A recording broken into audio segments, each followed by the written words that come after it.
자, 이제 시작을 하도록 하겠습니다. 예. 자, 현재 코스피 지수가 2840선입니다. 예. 그러니까 오늘자로, 그러니까 오늘자로 2840선이고요. 오늘은, 1월 19일 날, 예. 예, 수요일 기준으로, 그 정도 되고요.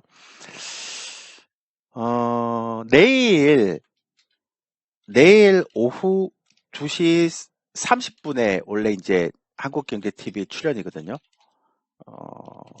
매월 이제 매주 목요일 날.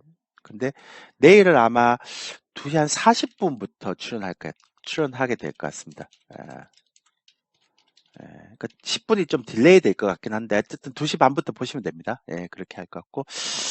그 다음에 추가적으로 하락을 할지에 대한 부분들이 다음 주가 가장 큰 변곡점이 될 가능성이 크다라고 생각합니다. 제가 지금 볼 때는 변곡점이 될 가능성이 가장 큽니다. 그래서 그러니까 다음 주가 저점을 확인할지, 그러니까 다음 주가 변곡점이 되죠. 그러니까 지수 저점이라는 거는 그 이번 주 저점을 얘기하는 거죠. 그러니까 이번 주 저점이 지수의 저점이 될 것인지 아니면 추가적으로 하락을 할 것인지가 아마 다음 주에 결정이 날 것 같아요. 근데 만약에 추가적으로 하락할 것 같으면 아마 생각보다 크게 하락할 겁니다. 만약에 그러니까 다음 주에 저점을 못 잡는 형태의 흐름이 있으면 생각보다 하락폭이 클 것 같아요. 뭐 어차피 또 다음 주 시장은 봐야 되겠지만, 그러니까 그리고 저는 이 모든 것들이 1월 말 2월 초에 끝날 것 같아요. 그러니까 이제 추가적인 하락이 굉장히 크게 나온다 하더라도 1월 말 전에는 1월 말이나 2월 초에는 끝날 것 같다. 예, 지수 하락이 마무리될 것 같아요. 그렇게 생각됩니다. 그러니까 요게 이제 제가 생각하는 키포인트죠. 근데 이제 과연 지수가 이번 주 저점을 잡을지 아니면 추가적으로 하락을 할지. 추가적으로 하락을 하게 되면 생각보다 굉장히 크게 하락을 할 수도 있습니다. 예. 코스닥은 코스피에 따라가기 때문에 어쩔 수 없어요. 그러니까 코스닥만 따로 상승으로 갈 수는 없어요. 그러니까 코스피에 연동할 것 같습니다. 근데 이제 이런 이유에 대해서 제가 지난번에 요거 보시면 될 것 같아요. 그러니까 제 유튜브 영상을 보시면 시황 거의 비슷해요. 그러니까 제가 1편을 주로 많이 보시면 돼요. 1편을 보고 지난번 올려놨던 여기서 시황은 다 이렇게 지난번 시황은 똑같아요. 달라진 건 없어요. 그러니까 오늘은 50분짜리이기 때문에 핵심만 얘기할 거기 때문에요. 가능하면 여러분들이 이게 제 유튜브에 가입하셔서 시황 있죠? 지난주 1월 14일 올렸던 시황 주로 많이 보시면 돼요. 아니면 1월 13일 날 올렸던 이렇게 끝장 전략이 있어요. 그러니까 요거나 요걸 보시면 돼요. 가능한 한 이 11분짜리가 낫겠죠? 그거 보시면 시황 흐름은 똑같고요. 근데 이제 오늘 설명한 것들은 그 이후에 약간 달라진 상황들에 대한 것들을 말씀드리려고 하는 겁니다. 그 전에 이제 이게 기대 인플레이션이라는 게 있거든요. 이제 그러니까 그 미국에서는 그 이게 보통 인플레이션하고 기대 인플레이션하고 차이가 뭐냐면 그 인플레이션 이제 뭔지 알죠? 예. 요거는 이제 현재의 물가.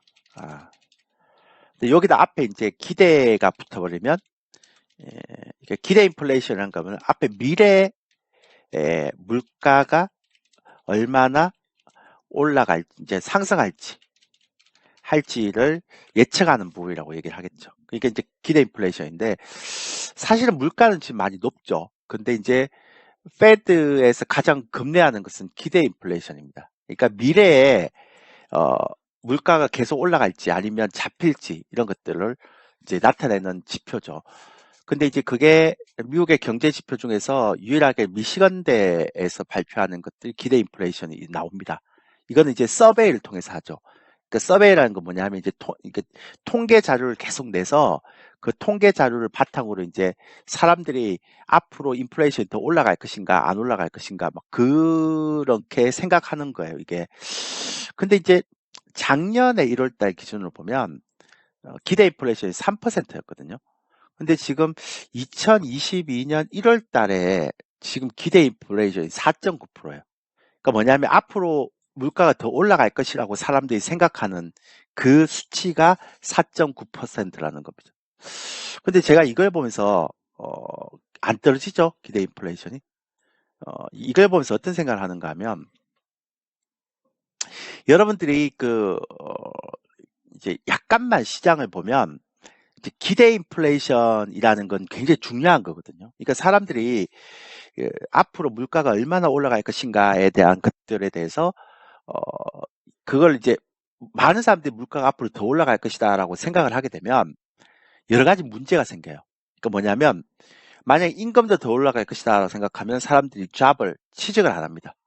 왜냐하면 미국은 연봉으로 계약을 하기 때문에 지금 연봉이 한 5천 정도의 계약을 할 수 있으면 좀 있으면 물가가 계속 올라가고 연봉이 계속 올라간다라고 얘기하면 나중에 7천만 원 정도 되었을 때 내가 계약을 하면 되지 않겠느냐 이렇게 생각을 하거든요. 그러니까 이게 되게 무서운 거예요. 그리고 앞으로 물가가 계속 올라갈 거라고 생각하면 사람들이 어떻게 생각을 하는가 하면 그러니까 물가를 잡을 수 있는 요인들 있죠. 보통 요인들에 대한 것들을 쉽게 사람들이 안 꺾어져요. 그러니까 아까 임금도 마찬가지겠죠. 그러니까 임금이 이제는 피크를 쳤다, 고점이다 생각하면 지금이라도 막 달려가서 내가 취직을 할 텐데 임금이 더 앞으로 올라갈 것이다라고 생각하면 사람들이 취직을 안 해요. 그럼 임금은 더 올라가겠죠. 사람이 없으니까. 근데 임금은 한번 올라가면 하방 경직성이 뛰어나서 잘 안 떨어지잖아요. 이것도 요인이 될 수 있는 거고요. 네. 그러니까 모든 게 다 그래요. 그러니까 중고차 가격이 더 올라갈 것이다라고 생각하면 사람들 어떻게 해요? 중고차를 비싼 가격을 주고도 살 거 아니에요. 왜냐하면 조금만 더 있으면 더 올라갈 거니까. 그러니까 이런 사람들의 기대 인플레이션에 대한 기대 심리가 높으면 높을수록 물가는 더더욱 못 잡죠. 그러니까 페드 입장에서는 지금 물가가 높은 거는 문제가 안 돼요. 이건 시간이 지나면 해결이 되기 때문에. 왜냐하면 수요에 의한 인플레이션이 아니라 공급망에 의한 인플레이션이기 때문에. 근데 사람들의 기대 인플레이션이 굉장히 높다는 건 이건 진짜 문제가 되는 거죠. 그래서 기대 인플레이션이 안 떨어지고 작년보다 계속 높은 수준에서 유지가 된다는 건요. 어쩌면 이것 때문에 지금 물가가 높은 거 아니라 기대 인플레이션이 계속 고공을 행진을 하고 있다. 뭐 이제 내년 뭐 다음 달에 2월 달에 5%도 넘을 수 있잖아요. 3월 달에 5.3이 될 수도 있잖아요. 그죠? 그러니까 이거를 먼저 잡기 위해서 이게 제일 무서운 거예요. 지금 페드가 생각할 때는. 그러니까 이거는 두 가지 의미로 볼 수 있는데 사람들이 이제 페드의 말을 여기서 페드라는 건 미국의 연방 준비 알죠? 그래서 연준의 물가 전망치를 사람들이 계속 틀리니까 사람들이 안 믿기 시작하는 거죠. 그러면 연준은 이 기대 인플레이션을 잡기 위해서 어떻게 하겠어요? 예.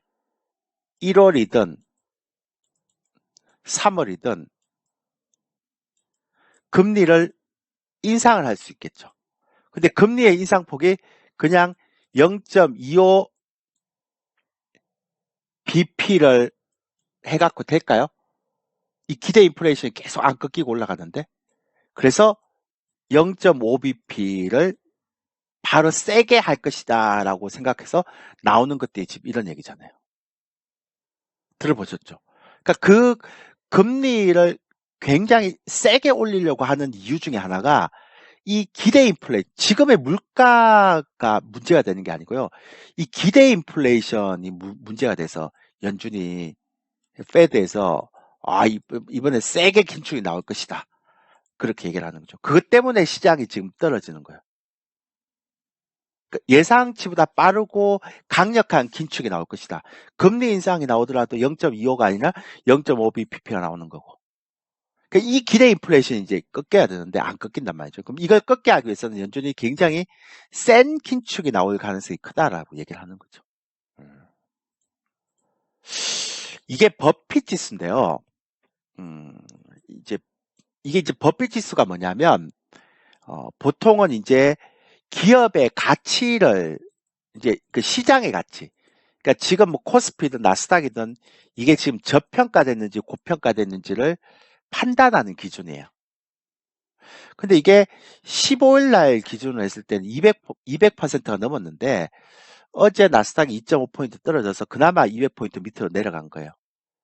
근데 이게 뭐냐면 일단 개요를 설명하면 이 버핏 지수가 100%면 지금 시장이 가장 저평가도 아니고 고평가도 아니고 딱 중간이라는 얘기고요. 이 버핏 지수가 200%였다. 그러니까 뭐 이번 주 월요일 날 200% 올라갔으니까 요거는 뭐냐면 100을 기준으로 해서 정상이니까요. 100%가 기준에서 정상이니까 딱 100%가 고평가 됐다는 거예요. 그 다음 만약에 버핏 지수가 50이라면 50%가 저평가 됐다는 거고 100%라는 것은 딱 100%가 고평가 됐다는 거예요. 그러니까 버블이라는 거예요. 100%가. 근데 지금 198이에요. 그러니까 1월 15일 기준에서는 200%가 넘었다가 나스닥이 2.5% 떨어져 갖고 그나마 100%죠. 근데 그게 중요한 게 아니고요. 잘 들어보세요. 그러니까 강의할 때는 웬만하면 질문을 좀 안 해주셨으면 좋겠습니다. 예, 강의의 흐름이 끊기니까. 이해되셨죠? 예. 근데요, 네, 괜찮습니다. 예. 근데 이제, 근데 이게요, 어떻게 끌어내는가 하면, 아, 시가총액 있죠? 그러니까 TMC라고 해서 그 시가총액, 그러니까 만약에 코스피면 코스피, 코스닥이면 코스닥, 나스닥이면 나스닥, 다우면 다우 이렇게 해갖고 총 시가총액하고 해서 국내 총생산을 나누는 거예요.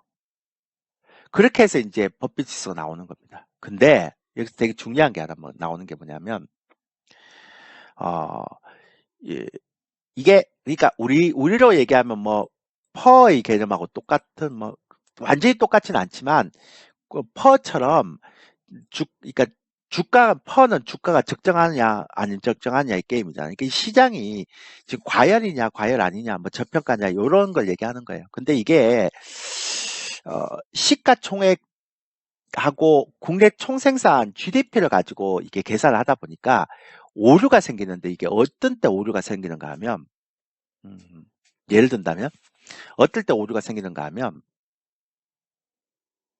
이런 경우가 오류가 생겨요. 보통은. 그러니까 어떤 경우 오류가 생기는가 하면 예를 들어서 만약에 테슬라 같은 경우 있죠. 그러니까 테슬라 같은 첨단 기업들이 막 이렇게 막 계속 올라가는 경우 있죠. 끝도 없이. 그때 이제 보통 사람들이 뭐라고 얘기하는가 하면 그 테슬라의 미래 가치를 어떻게 산정하느냐라고 얘기했을 때 그거는 미래 가치를 산정할 수가 없다. 그러니까 어, 그, 그러니까 적정 가치에 대한 부분들을 이게 그러니까 적정 가치를 매길 수가 없다. 어, 라고 많이 하죠. 왜 매길 수가 없냐라고 얘기하면 이게 지금까지 있었던 기업이 아니니까. 뭐 자율주행 이런 개념이 지금까지 막 나왔던 개념이 아니니까 이걸 어떻게 뭐 음식료, 철강 이러면 이게 적정 가치가 있는데 자율주행, 뭐 NFT, 메타버스 이런 건 지금까지 나온 게 없잖아요. 그러니까 비교 대상이 없으니까 이런 것들에 대한 것들을 어, 얘기를 못 하는 거예요. 그러니까 소위 얘기해서 미래 가치를 반영할 수가 없는 거예요.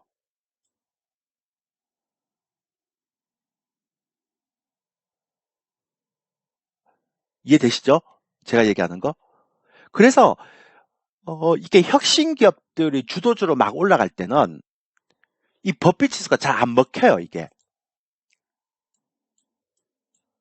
그러니까 시가총액하고 국내 총생산을 이렇게 넣었을 때 이게 잘 안 먹혀요.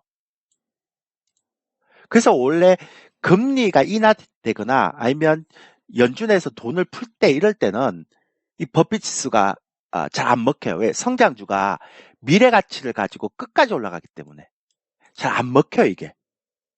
근데 지금처럼 이제 어, 금리를 공격적으로 인하하고 긴축을 하고 뭐 이렇게 되면 그다음에 뭐 그 그 양적 축소를 하고 막 이렇게 되면 그때부터 성장주가 이제 꺾여버리잖아요. 혁신주도 꺾이고 이제 그렇게 꺾이기 시작할 때는 이제 고점을 쳤다라고 생각하기 때문에 그때부터 이제 버핏 지수가 잘 먹혀요. 지금 제가 얘기하는 게 이해되시죠? 그러니까 성장주가 막 올라가고 막 그럴 때 금리 인하 시기에 그리고 양적 완화 시기에 이럴 때는 성장주의 미래 가치를 얼마나 줘야 되는지를 사람들이 모르기 때문에 그러니까 이 시가총액이라는 국내 총생산은 딱 제한돼 있는데 이 시가총액이 얼마가 적정한지를 잘 몰라요. 그냥 대충 뭐 버블이다 이렇게 생각하고 있는 거죠. 근데 이제 금리가 인하를 했다가 인상을 딱 해버리는 시기, 그 다음에 긴축을 하는 시기, 이런 시기가 되면 이제부터 성장주가 꺾이잖아요. 그러면 이제 그 당시의 성장주의 시가총액을 딱 대입시켜서 이 버핏 지수가 이제 딱 나오게 되는 거죠. 아, 이게 비싸다, 싸다, 이렇게 되는 거죠. 그러니까 지금은 이제 금리 인상기였고 성장주가 꺾이니까 그러니까 이제 버핏 지수를 사람들이 보기 시작하는 거예요. 막 옛날에 성장주 올라갈 땐 버핏 지수가 잘 안 맞다가 근데 이제 버핏 지수를 보면 198.9예요. 그게 199죠. 근데 재밌는 거 뭐냐면 보세요. 여기에 GDP에다가 연준이 가지고 있는 토탈 에셋, 그러니까 모든 자산을 연준의 대차대조표에서 자산을 다 포함시켰으니까 이거를 포함시키면 훨씬 더 이제 그게 그게 그게 시가총액이 커지잖아요. 그러면 이제 그 버블 수치가 더 낮아지는데 그럼에도 불구하고 144.4예요. 그러니까 연준이 가지고 있는 자산을 더해도 144, 그러니까 44.4%가 고평가된 거고. 그 연준이 가지고 있는 자산을 뺀 상태에서 그냥 전통적인 방식의 버핏 지수를 보면 198.9입니다. 그러니까 다르죠. 이게 완전히. 근데 아까 얘기했지만 코로나 때 이 버핏 지수가 얼마입니까? 라고 물어봤을 때 코로나 때는 3월 달이잖아요. 근데 그때 버핏 지수는 120이었어요. 그 다음에 연준이 가지고 있는 이 모든 형태의 흐름들을 봤을 때 100이었고요. 근데 이제 코로나 이후로 얘가 거의 더블 이상 가버린 거예요. 근데 아무래도 테슬라 같은 이런 혁신 기업들이 영향이 크겠죠. 그리고 첨단 기업들이 영향이 크겠죠. 그래서 지금은 이제 금리 인상기가 되고 긴축의 시기가 되니까 다시 한번 이제 그동안은 따지지 않던 성장주나 혁신주가 잘 갈 때 따지지 않던 버핏 지수를 보고 사람들이 이게 고평가다, 저평가다 이렇게 이제 우리가 분석을 하기 시작하는 거죠. 되게 재밌는 거죠. 원래는 성장주가 주도주로 갈 때나 금리 인하기에는 이런 거 잘 안 맞아요. 근데 이제 이런 게 잘 맞는 시기가 와버린 거죠. 금리 인상기, 긴축기, 그러면서 성장주가 올라가는 기, 이런 형태에서 떨어지는 경우. 예. 근데다가 또 지난주인가요? 또 충격적인 형태가 나왔어요. 그러니까 결국은 뭐냐면 긴축을 할 때, 미국은 소비가 70%인 나라잖아요. 그러면 연준은 지금 물가를 잡기 위해서 이제 성장을 좀 이제 버리겠다는 거 아니에요. 그러니까 성장을 잘 안 잡겠다는 거죠. 그러니까 물가부터 잡기 위해서 긴축을 하겠다. 뭐 금리도 50bp까지 하겠다라고 얘기하면 어쩔 수 없이 성장은 떨어질 수밖에 없거든요. 근데 미국의 GDP의 70%를 차지하는 이런 소비가 꺾여버리면 성장이 더 세게 꺾인단 말이에요. 근데 지금 미국의 소매 판매가 전월 대비해서 예상치가 0.1%인데요. 발표치가 마이너스 0.9로 확 떨어졌어요. 그러면 이 얘기는 뭐냐면 이 경기가 확 꺾였는데 페드 연준에서 경기 부양을 못하고 물가를 잡기 위해서 금리를 50bp를 올려야 되고 그 다음에 긴축이라는 QT를 해야 되고 이런 상황이 되잖아요. 예전에는 경기가 안 좋아지면 연준이 돈을 풀어야 되는데 지금 돈을 풀 여유도 없고 오히려 금리를 50bp를 올려야 돼요. 왜? 아까 말씀드렸죠. 지금 물가가 높은 거는 차치하더라도 지금 기대 인플레이션도 너무 높은 거예요, 지금.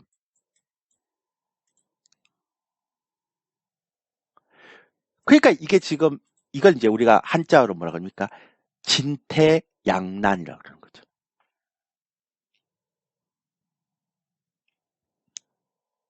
이해되시죠? 제가 얘기하는 거. 이건 이제 진퇴양난이라고 하는 거죠.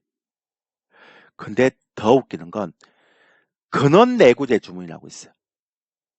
그러니까 근원내구재 주문이 안 올라와요, 지금. 사람들이 내구재를 안 사요.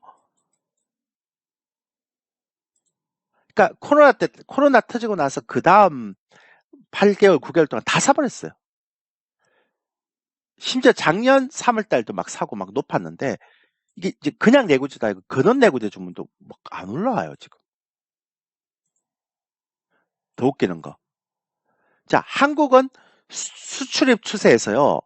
수출과 수입에 있어서 그나마 수입은 이렇게 버티는데 그 수입은 안 주는데요. 수출이 갑자기 급락해 버렸어요. 이렇게 되면 무역에 적자가 나죠. 흑자폭이 줄어들죠. 근데다가 중국의 소매 판매 금액이요. 이게 2017년도가 제일 높았고 2018년도, 2019년도, 2020년도, 2021년도에 요 수준을 못 올라가요, 지금. 그럼 어떤 사람들 그래요? 2018년도, 2019년도, 2020년도, 2021년도, 2020년보다 2021년도 올라가니까 좋은 거 아닙니까? 라고 사람들이 생각하는데 천만의 말씀이죠. 왜냐하면 이게 뭐예요? 소매 판매율이 아니고 증가율이 아니라 소매 판매의 금액이잖아요. 근데 금액이 여기에서 묶여 있다는 건 굉장히 이거는 심각한 거예요. 그러니까 예를 들어서 무슨 얘기인가 하면 이거는 소매 판매의 증가율이 아니에요. 소매 판매의 금액이에요. 금액. 절대치. 그러니까 절대치가 안 오르고 있다는 게 얼마나 무서운 얘기인가 하면 2016년도하고 2017년도, 2018년도, 2019년도, 2020년도, 2021년도인데 최근에 지금 물가가 계속 올라가고 있잖아요. 물가가 올라간다는 건 무슨 얘기예요? 제품 가격이 올라간다는 거죠.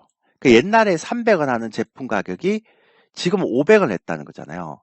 그럼 옛날에 300원 했을 때 만약에 10,000개를 팔았으면 예?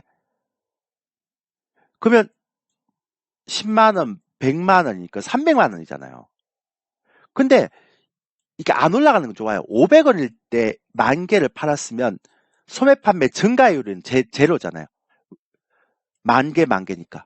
팔리는 증가율은 제로죠, 제로. 그러니까 이거는 좋다 그래요. 근데 문제는 뭐냐면 금액은 올라가야죠. 왜? 물건 가격이 300원일 때 10,000개는 300만 원이지만 500원으로 올랐는데 10,000개는 500만 원이거든요. 그러면 판매되는 숫자는 그러니까 증가율은 판매 증가율은 안 올라가더라도 금액은 300에서 500만 원이면 계속 이게 금액은 계속 올라가야 되는데 지금 절대 금액이 안 올라가고 있다라는 얘기는 무슨 얘기예요? 물건의 가격 자체가 올라가는데 절대 금액이 안 올라가고 있다는 건 소매 판매가 계속 줄고 있다는 거예요. 이해되세요? 좀 어렵나? 이게 소매 판매 증가율이 아니라 소매 판매에 대한 금액이에요, 금액. 이게 금액이라는 건 뭐냐면 절대 금액이잖아요. 그러니까 똑같이 만 원을 똑같이 만 개를 팔더라도 물건값이 300 원일 때는 300만 원이 되고 500만 원일 때는 500원일 때는 500만 원이 되거든요. 그러면 물건이 만 개, 물건의 개수는 만 개로 똑같더라도 절대 금액은 이렇게 올라가야 되는데 절대 금액이 안 올라간다는 건 지금 판매가 더 줄고 있다는 거잖아요. 심각하죠. 미국도 그런데 중국도 그렇다는 거는. 근데 마지막으로 그런 상태에서 미국이 금리를 이런 모든 것들을 잡기 위해서 금리를 50bp를 올리겠다라는 시장의 기대 심리가 있으니까 미국의 국채 수익률이 급등을 해버리잖아요. 이렇게. 그 얘기는 뭐냐면 아까도 말씀드렸지만 경기가 좋지 않은데 경기가 이렇게 좋지 않은데 예? 경기가 좋지 않은데 기대 심리가 너무 높다 보니까 경기가 죽는 걸 감수하더라도 예, 물가를 그러니까 그 금리를 세게 올리겠다는 거죠. 그러니까 시장이 버틸 수 있습니까? 그러니까 즉 무슨 얘기인가 하면 예를 들어서 내가 암이 걸렸어요. 근데 이게 암이 걸렸는데 이 암을 고치려고 내가 항암제를 넣어요. 근데 항암제를 넣을 때 내가 체력이 좀 이렇게 튼튼하면 항암제가 잘 듣죠. 그래서 암은 죽이고 나는 부작용이 없잖아요. 근데 지금은 이제 여기서 얘기하는 항암제라는 게 여기서 암이라는 건 물가입니다. 물가. 그러니까 물가를 잡으려고 이제 항암제를 투여를 했어요. 근데 이게 경제나 성장에 이게 체력이 좋으면 물가도 잡고 성장도 그대로 유지하고 있으면 주가도 안 떨어지고 제일 좋은데 지금은 물가를 잡으려고 항암제를 딱 넣었는데 내가 체력이 너무 떨어져 있고 그 다음에 면역력도 많이 떨어져 있으니까 이게 암을 잡으려고 항암제를 투여했는데 오히려 지금 항암제 부작용이 더 심하게 나타나는 그런 현상이란 말이에요. 이해되시죠? 제가 얘기하는 거. 그러니까 주가가 이렇게 떨어지는 거예요. 미국도 한국도. 그런데다가 제가 지난주 목요일 날 방송 나서 그런 얘기 했잖아요. 페드가 연준의 파월 의장이 어쩌면 자산시장, 고용시장에서 사람들이 취직을 잘 안 하는 이유가 자산시장의 상승이 너무나 올라가서 그래서 취직을 안 하는 경우일 수 있겠다. 이렇게 얘기를 했단 말이에요. 그러니까 원래는 그 델타 변이하고 오미크론 때문에 그러니까 미국 사람들이 이렇게 취업을 안 하면 보통은 이민자들에게 취업을 하게 하면 되는데 이 델타나 오미크론이 이렇게 생기니까 이민자들이 못 들어오게 막아버리잖아요. 그러니까 그러면 국내 그러니까 미국 내에 그런 어떤 그 구직자들을 대상으로 그냥 취업을 유도해야 되는데 이게 이제 자산이 많이 올라가 보니까 그러니까 부동산하고 주택이 많이 올라가 버리니까 이 사람들이 취직을 안 하네. 그리고 기대 인플레이션이 높으니까 내가 조금만 더 기다리면 연봉이 5천에서 6천 올라가고 6천에서 7천 올라가고 막 그런 기대를 하고 있으니까 취직을 안 하잖아요. 그러니까 고용률이 안 올라오는 거예요.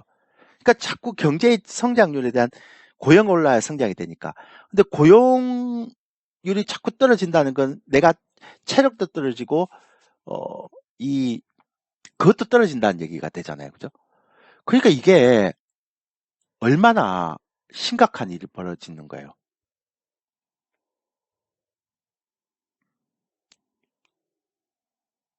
그래서 파월이 이런 얘기 했잖아요. 지난번에 말씀드렸지만 지난주 목요일 날. 그래서 자산 시장의 상승이 고용 시장에 영향을 미치는 것 같다. 여기 악영향 이렇게. 그럼 파월 얘기는 뭡니까? 자산 시장을 좀 하락시킬 필요가 있다. 되게 무서운 얘기라고 제가 목요일 날 얘기했잖아요. 방송 출연해서. 방치하겠다는 거예요. 주가 떨어져도. 그러니까 미국 주식 떨어져도 방치하겠다는 거예요. 이거는 우리 경제에 도움이 될 수가 없다. 이렇게 얘기하는 거죠. 그러니까 지금 그런 상황인 거죠. 돌아가는 상황에서. 그러니까 버핏 지수라도 이게 조금 이게 저평가됐으면 모르겠는데 얘도 고평가돼 있고, 그 다음에 성장 지표도 다 떨어져 있고, 지금 중국도 받쳐줄 수 있는 중국도 없고, 그런데 기대 인플레이션 높으니까 금리는 잡아야 되겠고, 이 물가는 잡아야 되겠고, 그러니까 세게 금리 인상을 하거나 세게 큐티를 하거나 아니면 시간이 더 빨라지거나, 그러니까 이게 시장이 그걸 버틸 수 있는 체력이 없는 거죠. 소위 얘기해서 부작용이 일어나는 거예요. 그러니까 이게 굉장히 이제 아마 경기를 일으키는 상황으로 오게 되는 거죠. 저는 이게 되게 무서운 상황이라고 보거든요. 그러면 이제 중국은 아마 소매 판매의 절대 금액 자체가 이렇게 자꾸 안 올라가니까 분명히 3월 전인대 때 유동성 공급을 할 거예요. 지금처럼 금리를 찔끔찔끔 인하시키는 게 아니라 대규모 금리를 인하를 할 거예요. 근데 3월달 하잖아요. 그러니까 그 전까지는 쉽지 않은 거죠. 뭐 시장이 잡는 역할 해봐야 뭐 LG 에너지 솔루션 시가총액 70조짜리가 상장되면 따상을 하면서 좀 잡히려나? 왜냐면 전체 시가총액에서 얘가 차지하는 비중이 크니까. 하이닉스보다 크잖아요, 지금. 예. 하이닉스가 하이닉스보다 좀 작네요. 하이닉스가 90조니까. 그죠? 예. 92조 정도니까. 예. 그러니까 70조 정도 되니까. 근데 얘가 잡을 수 있는 역할도 뭐 얼마 없겠다. 그러니까 이제 이렇게 시장이 안 좋은 거죠. 그러니까 저희는 시장이 안 좋다라는 것들을 거의 제가 이제 이런 상황을 보고 이제 나중에 여러분들이 아마 유튜브 보시면 아실 거였지만 제가 제 유튜브에다가 그리고 지난주 목요일 날 제 한국경제TV 방송 출연한 거 보셨나요? 보신 분 있으면 7번 한번 보실래요? 여기 졸교라고 치면 제 유튜브 영상에 방송 출연하는 거 계속 올려주거든요. 예. 요때 이제 방송 출연했던 건데요. 요때였어요, 요때. 요건데, 요때 제가, 요때 나와서, 이렇게 얘기하면서, 지수 전망을, 2700으로 돌리면서, 2700으로 하향시키면서 이렇게요. 예. 그러면서 제가 주식 비중 줄이고, 다 리스크 관리하라고 얘기했거든요. 목요일 날이에요. 지난주 목요일 날. 예. 그리고 저희 회원님들한테도, 이게 13일 날 건데요. 저희 회원님들 13일 날. 예. 13일 날 한 건데, 주식 비중 2월 달에 지수가 2600선 조정 예상하고 있습니다. 그리고 이제 14일 날은 2700선 중후반 저점으로 예상합니다. 그러면서 주식 비중을 20%대로 다 줄여놓고요. 예, 인버스를 매수를 그때 막 했죠. 13일 날. 이게 1월 13일이니까 그때가 지수가 떨어지기 전이었죠. 그리고 저희 회원님들이 완벽하게 리스크 관리 다 한 거예요, 저희가. 그러니까 주식 비중 20%대 다 줄여놓고 인버스를 그때 매수를 한 거죠, 이렇게. 이게 이제 1월 13일 날이에요. 언제 했는가 하면 오전 11시, 오전 12시, 그 다음에 아침 8시, 막 이렇게. 그러니까 문자를 보낸 거예요, 이렇게. 제가. 그래서 인버스를 사고 주식 비중을 줄여놓은 거죠. 지난주 목요일 날. 그러니까 제가 방송 출연하러 갈 때 저희는 이제 문자를 보내고 간 거죠, 이렇게. 그리고 2시 30분에 이제 저희가 방송 출연했으니까. 그러니까 완벽하게 저희가 이번에 리스크 관리를 다 한 거죠. 이렇게. 그리고 이제 교육을 저희가 토요일 날 했는데요. 이번에 교육 상품이 원체 싸게 나와갖고 1월달 와우넷 전체가 이벤트를 해서 다 싸게 나왔는데, 근데 이제 그걸 할 때 교육생이 저희가 이번에 저희가 교육을 받았는데 42분이 이제 가입을 하셨어요. 이번에 44분인가 하여튼 가입하셨는데 그분들한테 제가 주식 비중 줄이세요.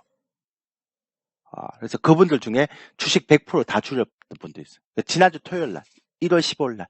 그러니까 이제 월요일부터 시작해서 이제 금요일 날 떨어졌는데 월, 화, 수 3일 동안 100% 떨어져 버리잖아요.